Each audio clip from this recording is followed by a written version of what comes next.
Hello everyone, we meet again. This is the first chapter going on, and in the previous lectures, we had seen in the first one introduction and asexual reproduction.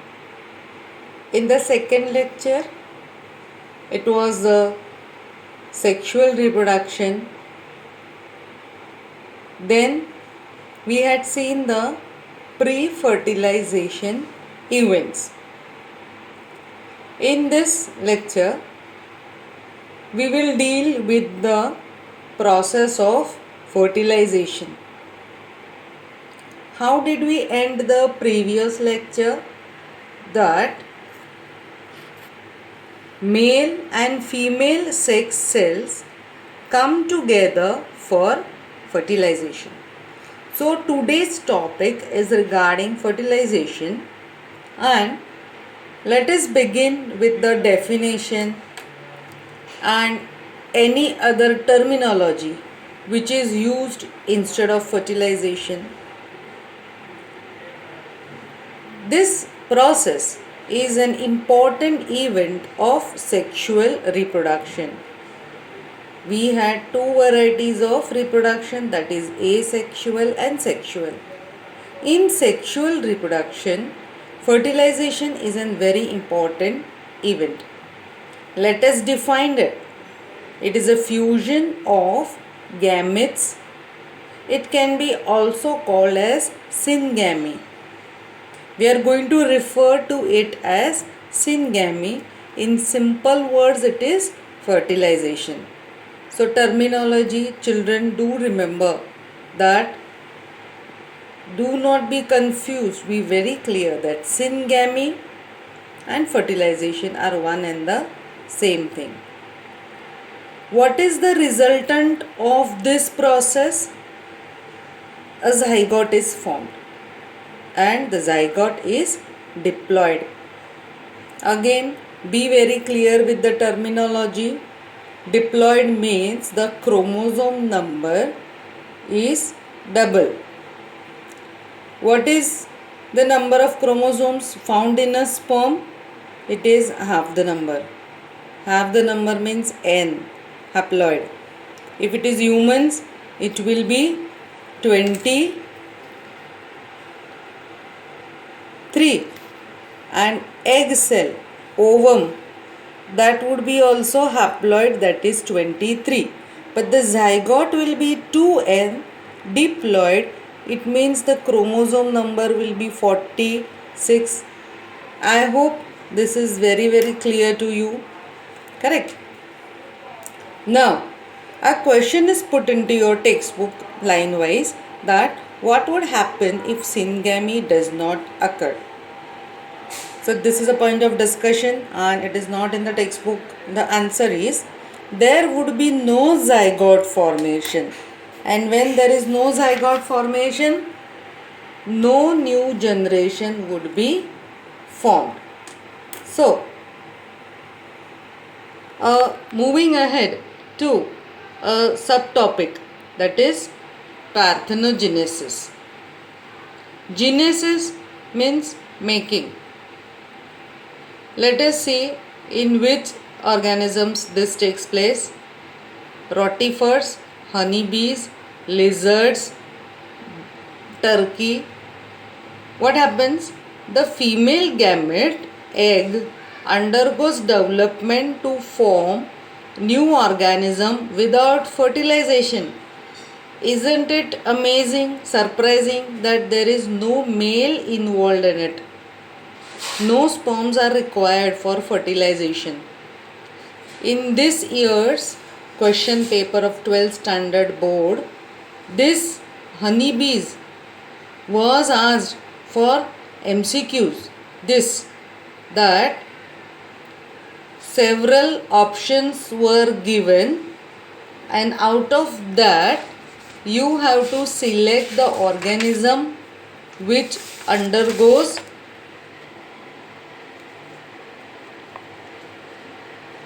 development without fertilization? See, I will show you the question.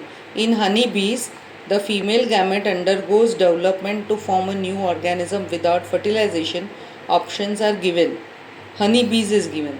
So, which is the process? Parthenogenesis. So, this is the process we are discussing just now. I have brought to your notice about the MCQ that was asked this year from this topic. So, this is a process in which only females are there and they lay the eggs, the unfertilized eggs develop into embryo and they hatch out, young ones are coming out, there are no males in this. Isn't it a type of asexual form of reproduction where only one female, I should say only one parent is required? How you are going to define a female? Those who can lay eggs are females. Correct. So there are no males in this. This is a very surprising and unusual event. What is the name of that? Parthenogenesis. Remember the examples that are given. So, wherever there are examples, you are having chances of them being asked in the MCQ. This was asked in this year's board exams. You can see that it is so easy. Do read the chapter line by line for MCQs. Let us move ahead.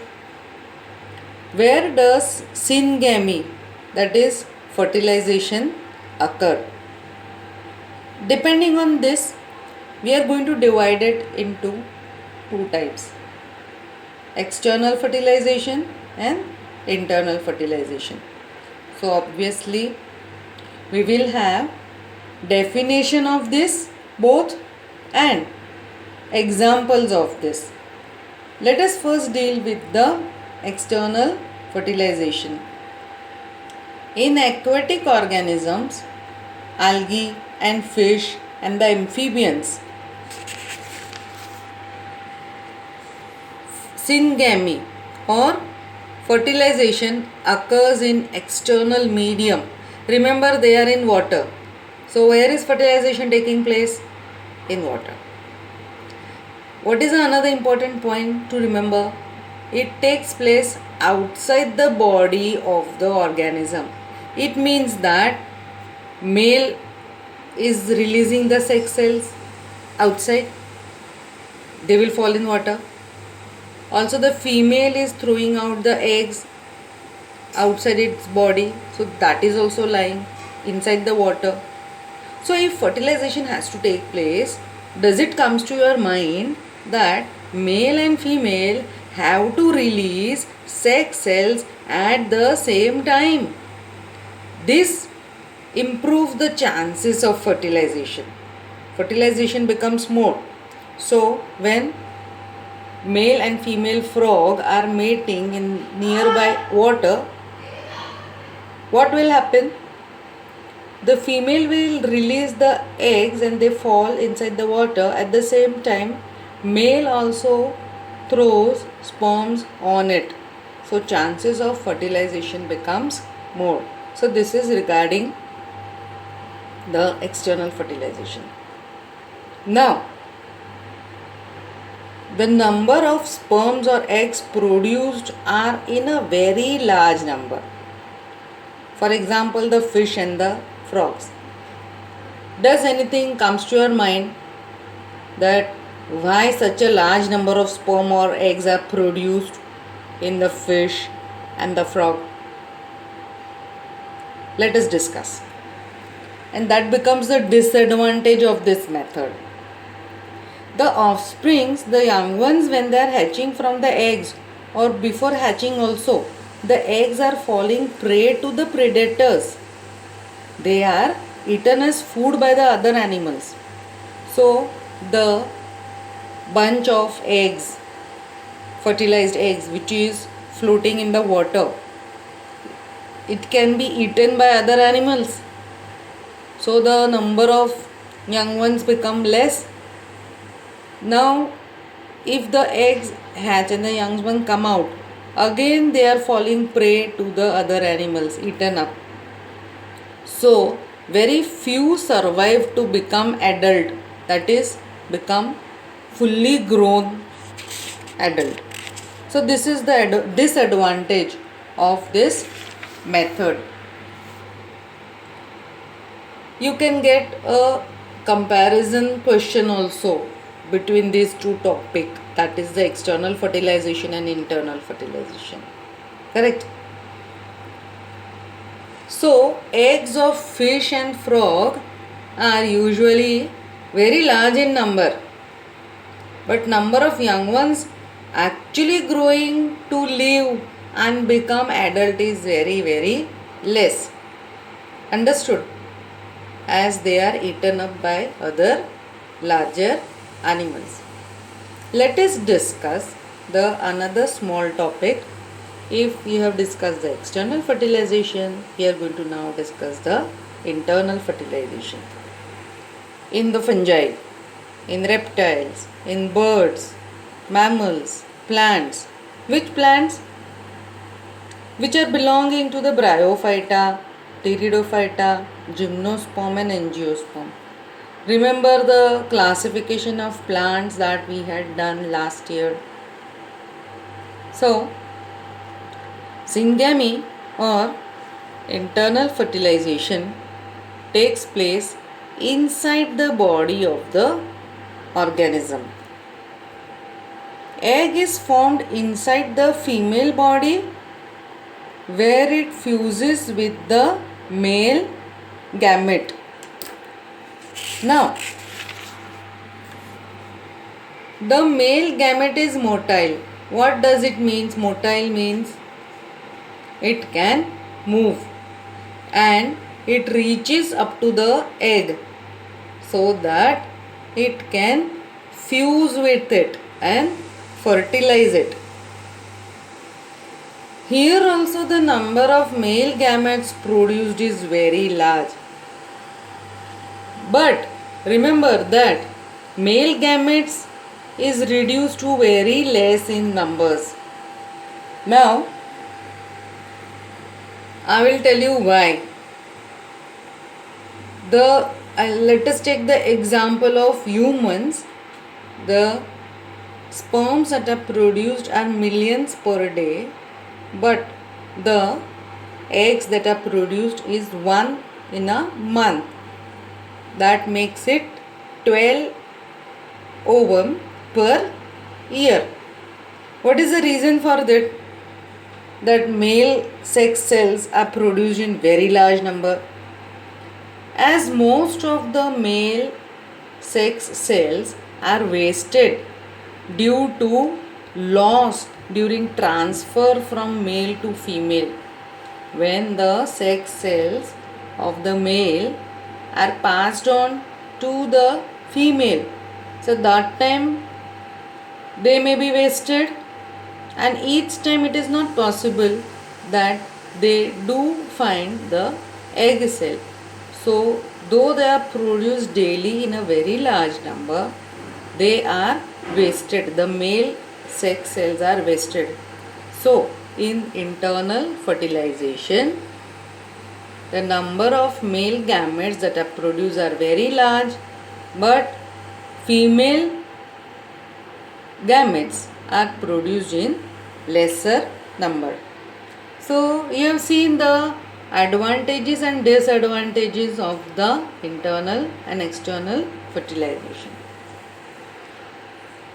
While in the seed plants, when we have discussed about the animals, we have to discuss about the plants also. The non-motile male gametes. Non-motile means they cannot move themselves. So how they will find the female sex cell? There has to be some device. There has to be some method in order to take the male sex cell to the female sex cell. How is that going to happen? Through the pollen tube. We are having the next chapter, whole chapter dedicated to this, that how fertilization in plants takes place. So, up till now what we have seen that how fertilization takes place. We have defined fertilization. What is another word for fertilization? Syngamy. We have defined this, and then what are the types of fertilization? External fertilization, internal fertilization. You can make a answer for difference between the both. Then remember, there are advantages of both and disadvantages of both. Try to make an answer regarding this also. Now can we move ahead? Children, whenever there are any doubts, difficulties, do let me know and I would answer your queries. Can we move ahead? Fertilization had taken place. Now, post-fertilization events, happenings, that is, after fertilization, what is going to take place? That is, a zygote is being formed. Now, what we will discuss about in the zygote formation, that first question comes to our mind, that what are the number of chromosomes in it. So it would be diploid. That is, what would be, how you would write it? You would write it in this way, 2n. Do you recall what is the reason for this? The male is having half the number of chromosomes and female is having half the number of chromosomes, haploid. When they fuse together, a zygote is formed, which is 2n. So, in external fertilization, zygote is formed in external medium. Usually it is water. While in internal fertilization, zygote is formed inside the female body. So, we are discussing that in internal fertilization and external fertilization, when the resultant, what is the resultant of fertilization? Zygote. Where is the zygote? In external fertilization, zygote is outside the body, and in internal fertilization, zygote is inside the body. There would be many subdivisions to this, After fertilization, the egg may be laid outside the body in birds and the reptiles, While only in mammals, the further development of zygote takes place inside the body of the female. So that is only in the mammals, that is how it is taking place. Now, what is the further development of the zygote? How it is taking place? It depends upon the life cycle of the organism. Listen very carefully.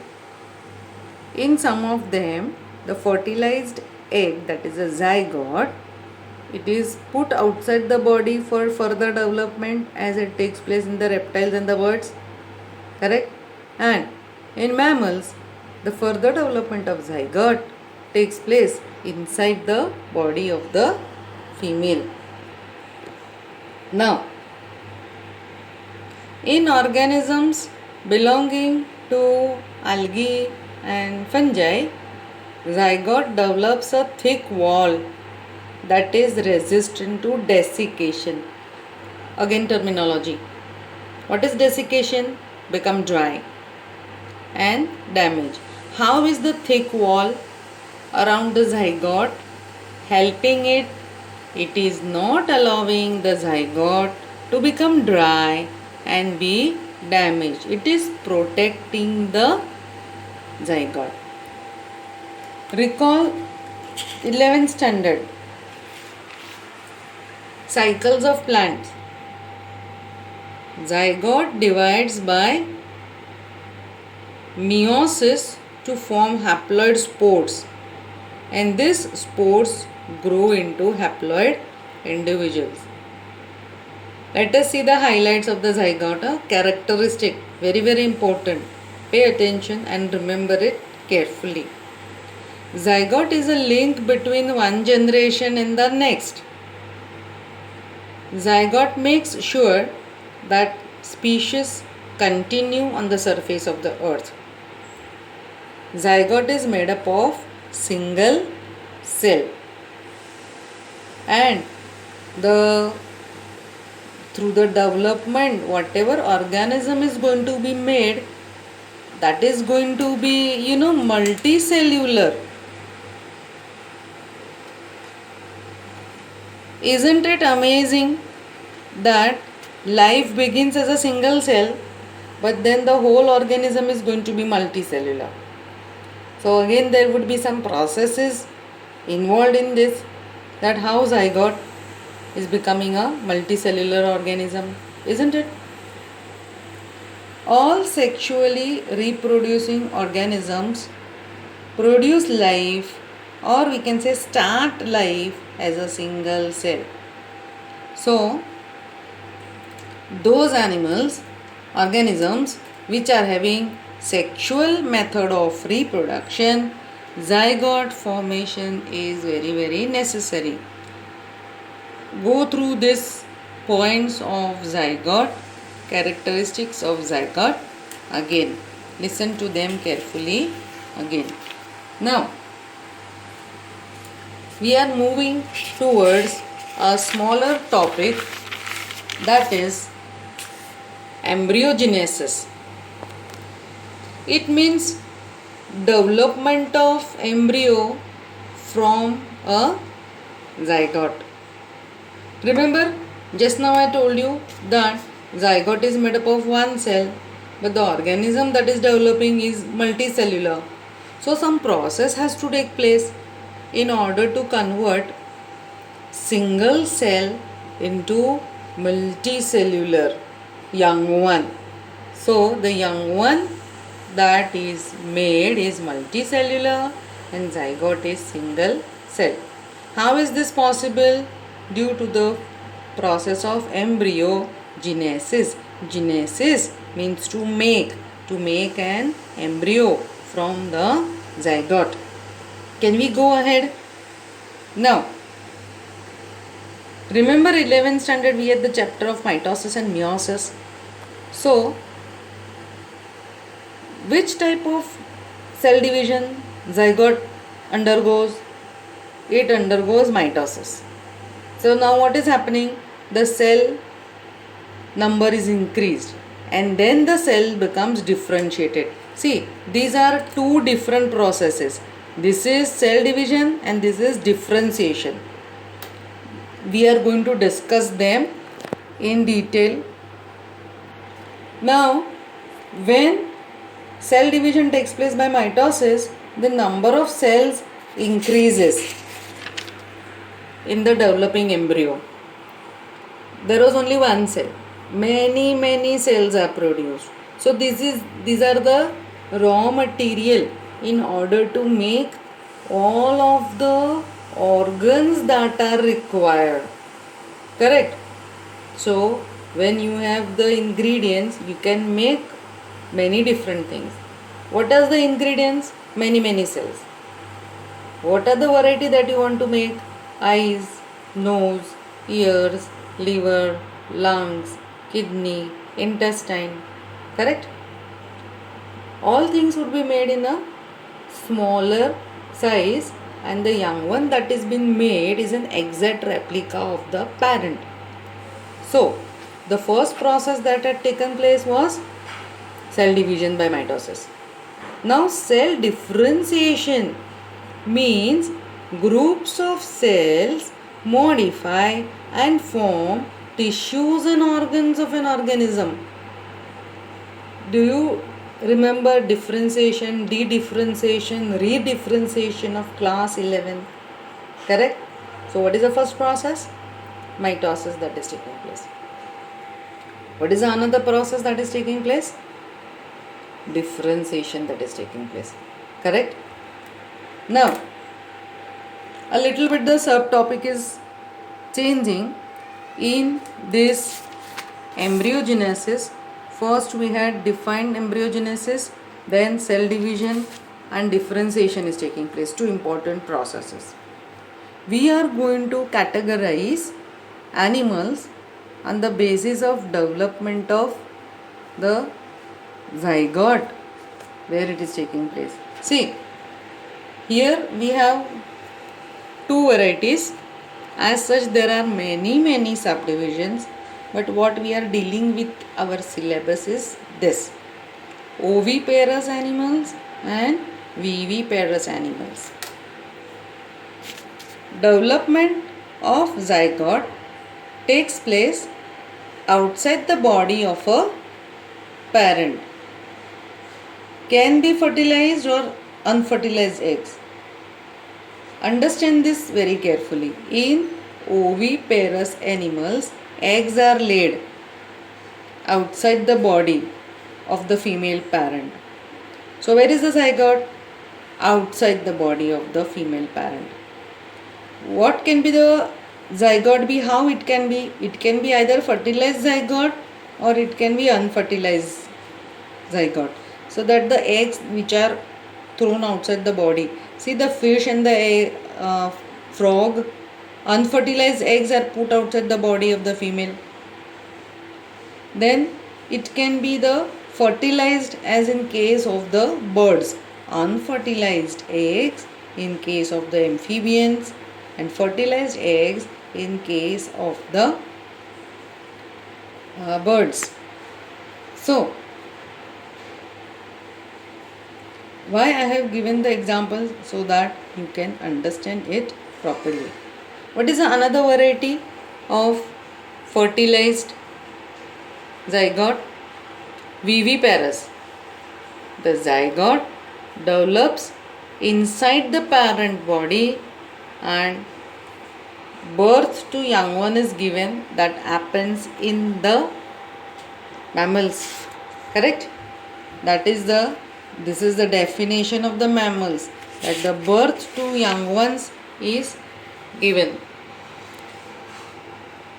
In oviparous animals like reptiles and birds, fertilized eggs are covered by hard calcareous shell which are protective. Oviparous means the animals which are going to lay the eggs. Eggs are fertilized, having shell. Where are the eggs laid? They are put in a safe place, trying to save them from the enemies. Correct? Now the eggs are incubated, giving them warmth, and the young ones hatch out. See, there are going to be again advantages and disadvantages of both the methods. In viviparous animals, see, in this oviparous animals, eggs are put outside the body, incubated outside. But in viviparous animals, zygote develops into young one inside the body of the female organism. So now, what would be the advantage in this? Think about this. After attaining certain growth, the young ones are delivered outside the female body. Because of care of embryo inside female body and also after birth, the chances of survival of young one is greater in viviparous organisms. It means that when they are going to have parental care in them, the young ones are saved from the enemies. One thing is the developing embryo is inside the body of the female. Another thing is after the birth also they are taken care of because they are having parental care in this. They are not left to the mercy of the outside world, and hence they are safe and protected.